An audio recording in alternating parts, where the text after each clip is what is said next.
नमस्कार साथियों, कैसे हैं आप लोग। आनंद कॉम्पिटिशन्स के यूट्यूब चैनल पर आपका एक बार फिर से स्वागत है। साथियों, सामान्य अध्ययन विषय की तैयारी के क्रम में आपके लिए महत्वपूर्ण प्रश्नों का संकलन वीडियोस के माध्यम से रोज भेजा जा रहा है और इसी क्रम में एक नए संकलन के साथ हम फिर आपके सामने हैं। इस संकलन का पहला प्रश्न हम देखते हैं कि भारतीय अशांति के जनक किसे कहा गया है। ये प्रश्न बहुत हॉट है और आता रहा। इसका सही उत्तर है बाल गंगाधर तिलक। साथियों, बाल गंगाधर तिलक को विंसेंट चिरोल, जो कि एक ब्रिटिश पत्रकार थे, विंसेंट चिरोल, उन्होंने ये कहा था।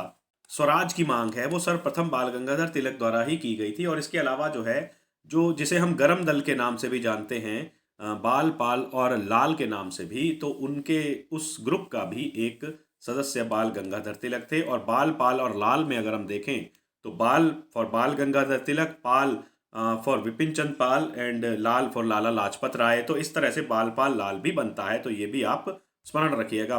62वां प्रश्न हम देखते हैं, विली विली क्या है। साथियों, विली विली का प्रश्न भी बहुत अच्छा है, ये भी अक्सर आता रहा है, पूछा गया है। विली विली ऑस्ट्रेलिया का उष्णकटिबंधीय चक्रवात है। ऑप्शन नंबर 1 बिल्कुल सही है। साथियों, ये अगर हम ऑस्ट्रेलिया में भी देखें तो ऑस्ट्रेलिया में ये पश्चिम ऑस्ट्रेलिया में पड़ता है। तो ये भी एक तथ्य इसमें याद रखिएगा। कई बार दिशाओं के आधार पर पूछा जाता है, तो ये पश्चिमी ऑस्ट्रेलिया में पड़ता है। इसके अलावा महासागरों में ये विकसित होते हैं उष्णकटिबंधीय चक्रवात, और ये बड़े विध्वंसक होते हैं। इसमें वर्षा और भारी वर्षा होती है। इनका विकास कहाँ होता है, तो इनका विकास महासागरों में होता है और तट की ओर ये बढ़ते हैं। तट की ओर इनकी चाल होती है, इनकी चाल तट की ओर होती है, इसलिए ये प्रश्न भी अच्छा बनता है। अगला प्रश्न हम देखते हैं, कौन सा कोयला अधिक कार्बन वाला होता है। साथियों, कोयले के बारे में बात कर रहा है कि कोयला कौन सा अधिक कार्बन वाला होता है। इसे हम उच्च कोटि का कोयला भी कह सकते हैं, और ये कोयला है एंथ्रोसाइट। इसके लिए बहुत ध्यान में रखने वाली बात यह है कि ये कहाँ पाया जाता है। भारत में एकमात्र स्थान है जम्मू एंड कश्मीर जहां पर ये पाया जाता है। और उसके अलावा एक प्रश्न और देखने वाला है यहाँ पर कि ये क्यों उत्तम कोटि का माना जाता है। इसमें धुआं कम निकलता है और कार्बन की मात्रा बहुत ज्यादा होती है। और कार्बन कितनी होती है अगर ये आपसे पूछ लिया जाए तो लगभग 85 से लेकर के 98% के आसपास इसमें कार्बन की मात्रा होती है। सर्वोच्च न्यायालय के न्यायाधीश की नियुक्ति कौन करता है। साथियों, प्रधानमंत्री, उपराष्ट्रपति, राष्ट्रपति और भारत का अटॉर्नी जनरल। तो ऑप्शन नंबर 4 बिल्कुल सही है। जो भी संवैधानिक पद हैं उनमें से नियुक्ति का अधिकार जो है राष्ट्रपति जी को ही होता है, और अन्य न्यायाधीशों की, जो सुप्रीम कोर्ट के अन्य न्यायाधीश हैं, उनकी भी नियुक्ति का अधिकार राष्ट्रपति के पास है। वो सुप्रीम कोर्ट के चीफ जस्टिस की सलाह पर नियुक्ति अन्य न्यायाधीशों की होती है। अगला प्रश्न हम देखते हैं, 65वां प्रश्न है, सर्वाधिक ऊंचाई पर स्थित उत्तराखंड का धाम कौन सा है। ये प्रश्न भी बहुत अच्छा है। उत्तराखंड के 4 धाम यमुनोत्री, गंगोत्री, बद्रीनाथ और केदारनाथ, ये अक्सर पूछे जाते हैं। तो इनमें केदारनाथ जो है वो सबसे अधिक ऊंचाई पर है, 3580 मीटर की ऊंचाई इसकी मानी जा रही है। और ये साथियों, केदारनाथ मंदिर जो है ये कहाँ है, रुद्रप्रयाग जनपद में है। कहाँ है, रुद्रप्रयाग जनपद में है। और इसके बारे में एक तथ्य और याद रखना है कि शिव जी के 12 ज्योतिर्लिंग जो हैं, 12 ज्योतिर्लिंग जो हैं, उनमें से एक है। अब बात यहाँ उठती है कि 12 ज्योतिर्लिंग में से केदारनाथ ज्योतिर्लिंग एक है, तो ये केदारनाथ का 12 में क्या स्थान है, 11वां स्थान है केदारनाथ भगवान का। तो अगला हम देखते हैं, इसी में ही तथ्य एक और है कि जो 4 धाम है भारत के, उनमें उत्तराखंड का कौन सा धाम शामिल है। बद्रीनाथ शामिल है साथियों। जो भारत के 4 धाम हैं उनमें बद्रीनाथ शामिल है। और अगर उत्तराखंड के 4 धाम देखते हैं तो उनमें गंगोत्री, यमुनोत्री, केदारनाथ और बद्रीनाथ है। केदारनाथ की बात के बारे में एक और केदारनाथ के बारे में बात करते हैं कि यहाँ पर आपदा भी आई थी 2013 में।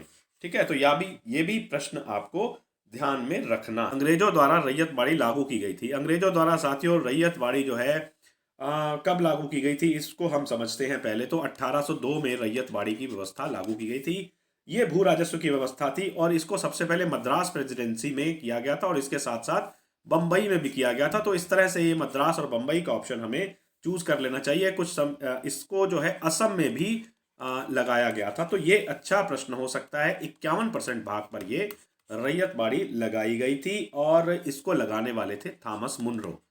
थॉमस मुनरो, इनका प्रश्न भी पूछा जाता है। अगला प्रश्न हम देखते हैं, जुगुप्सा किसका स्थायी भाव है, किस रस का स्थायी भाव है। तो ये साथियों, जुगुप्सा का अर्थ है घृणा। ये घृणा के संबंध में है और विभत्स रस का जो ये स्थायी भाव जुगुप्सा होता है। अगला प्रश्न 68वां प्रश्न हम देखते हैं, देवनागरी लिपि का आविष्कार किससे हुआ? ये भी प्रश्न बहुत अच्छा है, हिंदी का प्रश्न है, आने वाली परीक्षाओं में ये काफी वेटेज रखता है। ब्राह्मी लिपि से साथियों इसका आविष्कार कह लीजिए विकास हुआ है।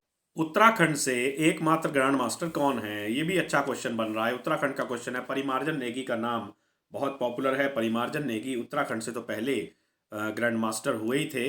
ये ग्रैंड मास्टर शब्द का इस्तेमाल जो होता है वो शतरंज के लिए होता है, ठीक है, शतरंज के ग्रैंड मास्टर होते हैं और इनका नाम प्रमुखता से लिया जा रहा है उत्तराखंड में, परिमार्जन नेगी का। और ये 2005 में ग्रैंड मास्टर बने थे और ये सबसे युवा ग्रैंड मास्टर हैं भारत के। ये भी थोड़ा सा ध्यान में रखना है तथ्य। अगला प्रश्न हम देखते हैं, 70वां प्रश्न है, कौटिल्य किसके प्रधानमंत्री थे? बहुत ही पॉपुलर क्वेश्चन है और आता रहा है, चंद्रगुप्त मौर्य के थे, लेकिन यहाँ पर चंद्रगुप्त प्रथम और चंद्रगुप्त द्वितीय उत्तर दे रखा है, तो इस प्रकार चंद्रगुप्त प्रथम को हम मानते हैं चंद्रगुप्त मौर्य, और इन्होंने मौर्य वंश की स्थापना की थी। पहले अंतर्राज्यीय साम्राज्य की स्थापना भी इन्होंने ही, चंद्रगुप्त मौर्य ने ही की थी। उन्हीं के प्रधानमंत्री और सलाहकार कौटिल्य या चाणक्य हुआ करते थे। अगला प्रश्न हम देखते हैं, खुसरो की सहायता के लिए किस गुरु की हत्या कर दी गई थी? साथियों ये प्रश्न भी बहुत अच्छा है मेरी दृष्टि में, क्योंकि ये उत्तर जो है गुरु अर्जुन देव है इसका, और ये प्रश्न इसलिए महत्वपूर्ण है क्योंकि ये प्रश्न जो है सिख धर्म से है और सिख धर्म से अक्सर प्रश्न पेपरों में पूछे गए हैं, तो ये प्रश्न भी काफी अच्छा लग रहा है, इसकी भी संभावना बनी रहेगी। ये साथियों इनकी हत्या जो हुई थी वो 30 मई को की गई थी। 30 मई को 1606 में इनकी हत्या की गई थी। ये प्रश्न ध्यान रखना है। और कहाँ की गई थी? लाहौर में की गई थी। कहाँ की गई थी? लाहौर में। और ये खुसरो कौन थे? खुसरो थे जहांगीर के भाई थे जहांगीर के, ठीक है। जहांगीर ने हत्या का आदेश दे दिया। ये सिखों के कौन से संख्या में गुरु थे? 5वें गुरु अर्जुन देव जी थे। और इसके अलावा एक प्रश्न और है कि इन्होंने दरबार साहब का, या कहिए कि गुरु ग्रंथ साहब का भी संकलन इन्होंने ही किया है। तो ये प्रश्न भी इसके साथ ध्यान में रखने वाला है। अगला प्रश्न हम देखते हैं, 72वां प्रश्न है, किसकी सीमा बांग्लादेश से नहीं मिलती? साथियों 4 राज्य दिए हैं, इनमें से किसकी सीमा बांग्लादेश से नहीं मिलती है? तो हमें जो उत्तर मिल रहा है वो मिल रहा है मणिपुर। इसमें उत्तर मिल रहा है मणिपुर। देखिए जो बांग्लादेश की सीमा बना रहे हैं बांग्लादेश से भारत के राज्य, उनको दृष्टि करते हैं। सबसे पहला राज्य हम देखते हैं असम है, दूसरा राज्य देखते हैं वेस्ट बंगाल है, तीसरा राज्य देखते हैं मिजोरम है, और चौथा राज्य देखते हैं मेघालय है, और 5वां राज्य देखते हैं त्रिपुरा। तो इस प्रकार 5 राज्यों की सीमा बांग्लादेश से मिलती है। और त्रिपुरा के बारे में एक प्रश्न पूछा जाता है कि कौन सा राज्य बांग्लादेश से तीनों तरफ से घिरा हुआ है, तो त्रिपुरा ऐसा राज्य है भारत का जो बांग्लादेश से 3 तरफ से घिरा हुआ है। तो इसके अलावा एक प्रश्न बांग्लादेश को लेकर के भारत के साथ और बनता है कि 4096 इसकी सीमा है भारत के साथ, और ये भारत की सबसे अधिक सीमा है जो किसी भी देश के साथ लगती है। बांग्लादेश की सबसे कम सीमा किस राज्य से लगती है? वो राज्य है असम, ठीक है। तो ये भी तथ्य इसमें ध्यान में रखना है। बहुत अच्छा क्वेश्चन है, बड़ी अच्छा क्वेश्चन है। अगला प्रश्न हम देखते हैं कि मानव विकास सूचकांक जारी किया जाता है। साथियों मानव विकास सूचकांक जो जारी किया जाता है वो यूएनडीपी द्वारा जारी किया जाता है, मानव विकास सूचकांक। अगला प्रश्न है, हिंसा जोखिम वाले देशों में सर्वोच्च है। 2022 में हिंसा जोखिम वाले देश, इस हिंसा जोखिम से मतलब यहाँ पर यह है कि जो सामूहिक हिंसा है, सामूहिक हत्याओं का मामला जो है वो किस देश में सर्वाधिक पाया जा रहा है? वो पिछले वर्ष भी पाकिस्तान में ही पाया गया है। और पाकिस्तान के साथ साथ अगर हम दूसरे नंबर की बात करें तो वो आता है यमन, और तीसरे नंबर पर अगर हम बात करें तो वो आता है म्यांमार, एशिया का देश है। उसके अलावा 7वें नंबर पर साथियों अफगानिस्तान पड़ता है। अफगानिस्तान, ये 162 देशों की सूची थी, जिसमें भारत के बारे में भी अगर हम बात करें तो भारत 8वें नंबर पर दिखाई देता है। तो ये प्रश्न भी अच्छा है, आने वाली परीक्षाओं में मदद कर सकता है आपको। अगला प्रश्न हम देखते हैं, जनरल डायर से बदला लेने वाले क्रांतिकारी कौन थे? जनरल डायर से बदला लेने वाले क्रांतिकारी साथियों ऊधम सिंह थे, शहीद ऊधम सिंह थे, जिन्होंने जनरल डायर से जो 1919 की हत्याकांड, जो जलियांवाला बाग कांड था, उसमें हत्या का वो जिम्मेदार था, उसका बदला लेने के लिए शहीद ऊधम सिंह ने उनकी हत्या की थी। और ये ठीक 21 साल बाद उन्होंने हत्या की थी 1940 में। अगला प्रश्न हम देखते हैं, श्रीदेव सुमन का जन्म कहाँ हुआ, कब हुआ था, ये प्रश्न पूछा जा रहा है। श्रीदेव सुमन का जन्म साथियों 1916 में हुआ था। ये प्रश्न बिल्कुल ऑप्शन नंबर 3 पर जाता है और ये इसकी तिथि भी और नजदीक जाकर देखते हैं। 25 मई को ये 1916 को इनका जन्म हुआ था। और ये कहाँ हुआ था, थोड़ा ये भी हम जान लेते हैं। श्रीदेव सुमन ऐतिहासिक व्यक्ति हैं उत्तराखंड के, इनके बारे में प्रश्न पूछा जाता है। जौल गांव टिह, इनकी मृत्यु जो हुई थी 25 जुलाई 1944 को हुई थी और ये भूख हड़ताल थी इनकी 84 दिन की। और इन्होंने कुल जेल में जो दिन काटे थे वो 209 दिन जेल में काटे थे, उसी में उन्होंने 84 दिन की भूख हड़ताल भी की थी। तो इसके बाद उनका निधन हो गया था। और एक तथ्य और भी याद रखिएगा कि जैसा मैंने पढ़ा है भिलंगना में इनकी लाश को बहा दिया गया था, फिकवा दिया गया था। इनका अंतिम संस्कार भी राजशाही ने नहीं होने दिया था। अगला प्रश्न हम देखते हैं, 77वां प्रश्न है, अर्थव्यवस्था में ग्लोबलाइजेशन किसने दिया था। साथियों ये 1991 की समय की बात हो रही है। सरदार मनमोहन सिंह उस समय फाइनेंस मिनिस्टर थे और प्रधानमंत्री थे हमारे पीवी नरसिम्हा राव जी। उनकी देन है ग्लोबलाइजेशन और लिबरलाइजेशन, यानी कि उदारीकरण और भूमंडलीकरण उन्हीं की देन थी। उसके फलस्वरूप भारत में विदेशी पूंजी निवेश का रास्ता खुल गया था। भारत एक ओपन इकोनॉमी के रूप में दिखाई देने लगा था। अगला प्रश्न हम देखते हैं, उत्तराखंड के बाद उत्तर प्रदेश विधानसभा में कितने सदस्य बचे हैं। तो साथियों इसका उत्तर है 403 सदस्य विधानसभा उत्तर प्रदेश में इस समय हैं उत्तराखंड गठन के बाद। अगला प्रश्न हम देखते हैं, मनेरी भाली परियोजना किस नदी पर है। साथियों मनेरी भाली परियोजना जो है वो भागीरथी नदी पर है। ठीक है, भागीरथी नदी पर है और ये कहाँ है, उत्तरकाशी में। तो ये कंक्रीट ग्रेविटी बांध भी है, ये कंक्रीट ग्रेविटी बांध है, इसके बारे में भी आप ध्यान रखिएगा। अगला प्रश्न हम देखते हैं, कौन उत्तराखंड का खिलाड़ी नहीं है। साथियों हंसा मनराल, परिमार्जन नेगी खिलाड़ी हैं दोनों, ये एकता चौधरी और सभी उत्तराखंड से। देखिए एकता चौधरी के बारे में हम ये कह सकते हैं कि एकता चौधरी का विषय यहाँ नहीं बनता है, क्योंकि एकता बिष्ट जो है वो क्रिकेट की खिलाड़ी हैं, तो वो इसकी उत्तराखंड से संबंध बनता है। तो इस तरह से ये आंसर इसका हो सकता है। अगला प्रश्न हम देखते हैं, आचार्य विनोबा भावे किस आंदोलन के लिए पहली बार गिरफ्तार हुए थे। बढ़िया क्वेश्चन है, ऐतिहासिक प्रश्न है, मिडिल मॉडर्न हिस्ट्री से ये क्वेश्चन लिया गया है। 1930 में एक आंदोलन चला था जिसे हम सविनय अवज्ञा आंदोलन के नाम से जानते हैं, सिविल डिसओबीडियंस मूवमेंट के नाम से जानते हैं, महात्मा गांधी जी द्वारा शुरू किया गया था। उसमें आचार्य विनोबा भावे पहली बार गिरफ्तार हुए थे। बढ़िया क्वेश्चन है, ध्यान रखना है। 82वां प्रश्न है, अभिलाषा का पर्यायवाची शब्द है। अभिलाषा का पर्यायवाची शब्द कौन सा है। देखिए आकांक्षा, अभिलाषा का मतलब होता है इच्छा, आकांक्षा का मतलब भी इच्छा से ही लगाया जा सकता है। तो इसका ऑप्शन नंबर 1 ठीक बैठता है। इसमें से किस उत्तराखंडी महिला का नाम इच्छागिरी था। बढ़िया क्वेश्चन है साथियों। इच्छागिरी के नाम से जिन्हें हम जानते हैं वो टिंचरी माई हैं। टिंचर शब्द का मतलब है शराब, और शराब के विरोध करने के कारण इन्हें टिंचरी माई कहा गया। साथियों बड़ा ही कठिन जीवन इन्होंने अपना जिया टिंचरी माई ने। इन्हें सन्यासिनी भी कहा जाता है और वास्तव में इनका नाम जो था वो दीपा नौटियाल के नाम से भी इन्हें जाना जाता है। तो ये प्रश्न भी अच्छा बनता है। इनके पिता का नाम भी पूछा गया था एक बार, रामदत्त।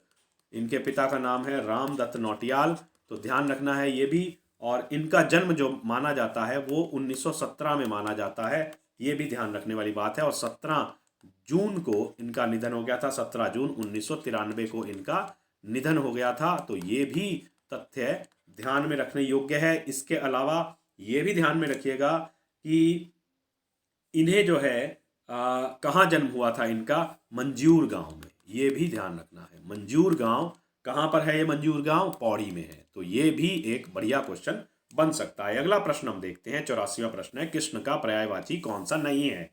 माधव है, कृष्ण भी है, मुकुंद भी है और राघव नहीं है। राघव हम प्रभु राम के बारे में कहते हैं, राघव प्रभु राम का पर्यायवाची है, इसीलिए ये ऑप्शन नंबर 4 ठीक बैठता है। 85वां प्रश्न है, शांति निकेतन की स्थापना 1909 में किसने की थी। साथियों शांति निकेतन की स्थापना रविंद्रनाथ टैगोर ने 1909 में की थी। अगला प्रश्न हम देखते हैं, 1921 में कुमाऊं फॉरेस्ट ग्रीवेंस कमेटी का अध्यक्ष कौन था। साथियों परसी विंडम वन शिकायत कमेटी का अध्यक्ष था। तो ये प्रश्न आ चुका है, आगे भी संभव है कि ये आ जाए। अगला प्रश्न हम देखते हैं, रेणुका देवी का मेला उत्तराखंड में कहाँ लगता है। साथियों ये मेला लगता है देहरादून में। अगला प्रश्न हम देखते हैं फिर से, 88वां प्रश्न है, भारत की प्रथम विश्व सुंदरी कौन थी? तो भारत की प्रथम विश्व सुंदरी साथियों रीता फारिया थी, जो कि 1966 में थी और ये पेशे से डॉक्टर थी। ठीक है, अब ये प्रश्न यहाँ पर आता है कि डॉक्टर बनने वाली पहली विश्व सुंदरी कौन सी थी? दुनिया में ऐसी कौन सी विश्व सुंदरी थी जो डॉक्टर भी थी? तो वो थी रीता फारिया।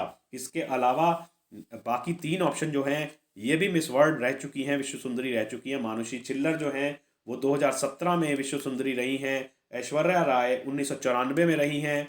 और इसी तरह से अगर हम प्रियंका चोपड़ा को देखें तो ये सन 2000 में विश्व सुंदरी रही हैं। तो ये तथ्य आप नोट कर लीजिएगा। अगला प्रश्न हम देखते हैं, 88वां प्रश्न हो चुका। 89वां प्रश्न देखते हैं, गढ़वाल में जॉन ऑफ आर्क किसे कहा जाता है? जॉन ऑफ आर्क का क्वेश्चन बहुत अच्छा है। तीलू रोतेली को कहा जाता है। ये बहुत बड़ी वीरांगना रही हैं गढ़वाल की और कत्यूर सेना के खिलाफ इन्होंने बहुत बड़ा बिगुल फूके रखा। सराई खेत के युद्ध में इनकी घोड़ी थी बिंटुली, वो मारी गई थी सराई खेत के युद्ध में। तो ये ध्यान रखना है, सराई खेत के युद्ध में इनकी घोड़ी थी बिंटुली, वो मारी गई। और इनका जन्म अगर हम पूछ लें, अगर हमसे पूछा जाए कि इनका जन्म कहाँ हुआ है, तो गुराड़ में हुआ है इनका जन्म, पौड़ी में। ठीक है, तो पौड़ी में इनका जन्म हुआ है। इनके पिता का नाम था भूप सिंह। ये भी प्रश्न आ चुका है, ध्यान रखना है इसको भी। और उसके अलावा जो है ये भी याद रखिएगा कि तीलू रोतेली की याद में गढ़वाल में रणभूत भी नचाया जाता है। ये क्वेश्चन भी अच्छा है। और इनकी क्या हुआ था, इनकी मृत्यु कैसे हुई थी? इनकी हत्या कर दी गई थी। कत्यूर सैनिक था एक राम रजवार, उसने इनकी हत्या कर दी थी। राम रजवार ने इसकी हत्या कर दी थी। तो इनको इस तरह से हम देख सकते हैं। और इनकी हत्या के समय इनका इनका आयु कितनी थी? इनकी आयु थी 22 वर्ष मात्र। तो ये आप बहुत अच्छे तथ्य हैं, ध्यान रखना है इसको। 90वां प्रश्न हम देखते हैं। इस वीडियो का अंतिम प्रश्न है कि भारत में इस समय जो राष्ट्रीय पार्टियां हैं उनमें आम आदमी पार्टी की संख्या कौन सी है? तो आम आदमी पार्टी की संख्या है 9वीं राष्ट्रीय पार्टी के रूप में आम आदमी पार्टी दर्ज हो गई है। गुजरात और हिमाचल प्रदेश के चुनावों के बाद आम आदमी पार्टी को राष्ट्रीय पार्टी के रूप में मान्यता दी गई है। तो राष्ट्रीय पार्टी इस समय 9 है। पहली पार्टी है बीजेपी, अगर हम देखें क्रमवार बीजेपी देखते हैं, उसके बाद इंडियन नेशनल कांग्रेस, और इसके अलावा इंडियन नेशनल कांग्रेस हो गया। और उसके बाद देखते हैं हम बीएसपी है, सीपीआई है, सीपीआईएम है, टीएमसी, एनपीपी। इस तरह से करीब 9 पार्टियां हमारी, जो एग्जैक्ट आंसर जो है वो 9 पार्टियां इस समय राष्ट्रीय पार्टियां हैं। तो ये प्रश्न आपको ध्यान में रखने हैं। 30 प्रश्न आपको दिए गए हैं अभी इस वीडियो में। अगली वीडियो में और महत्वपूर्ण प्रश्नों के साथ हम आएंगे। तब तक के लिए आपको बहुत बहुत शुभकामनाएं। धन्यवाद।